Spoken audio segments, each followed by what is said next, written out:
नमस्कार. आजच्या आपल्या खेळाचे नाव आहे तोल सांभाळत चालूया.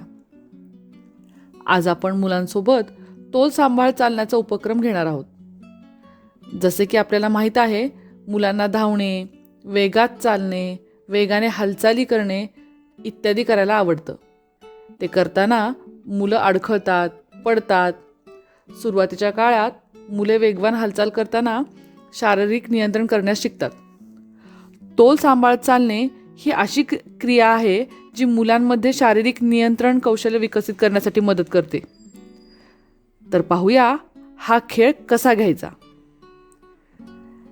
अशा खेळांसाठी आपल्याला प्लॅस्टिक किंवा स्टीलची प्लेट, पुस्तक, पुठ्ठ्याचा लहान आकाराचा बॉक्स, लहान अशी उशी, वर्तमानपत्र इत्यादी वस्तू आवश्यक आहेत.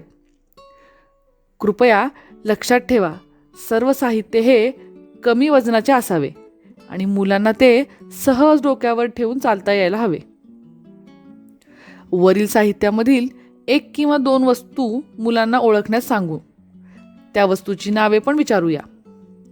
आता मुलांना त्यांच्या डोक्यावर दिलेल्या साहित्यापैकी कोणतेही एक साहित्य ठेवून सूचना ऐकून चालण्यास सांगावायचे आहे.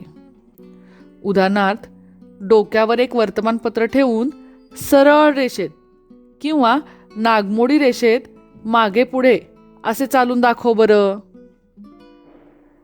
3 ते 4 वयोगटातील मुलांसाठी सूचना सोप्या असाव्यात.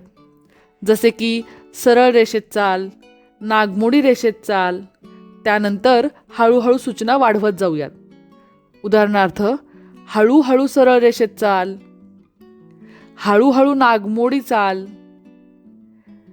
4 किंवा त्यापेक्षा जास्त वयोगटातील मुलांना काठिण्य पातळी वाढवून सूचना देऊ शकतो. जसे की मुलांना वेगवेगळ्या आकाराच्या वस्तू डोक्यावर ठेवून चालताना कसे वाटते याविषयी चर्चा करू शकतो. डोक्यावर गोल वस्तू ठेवून चालण्यापेक्षा आडवी वस्तू किंवा एखादे पुस्तक घेऊन चालणे सोपे वाटते की कठीण, असे काहीसे प्रश्न विचारून चर्चा करूयात. चला तर मग, पटकन हा खेळ तुम्हाला कसा वाटला व तुम्हाला आलेले अनुभव कसे होते हे आम्हाला सांगायला विसरू नका. पुन्हा भेटूया नवीन उपक्रमासोबत. तोपर्यंत धन्यवाद.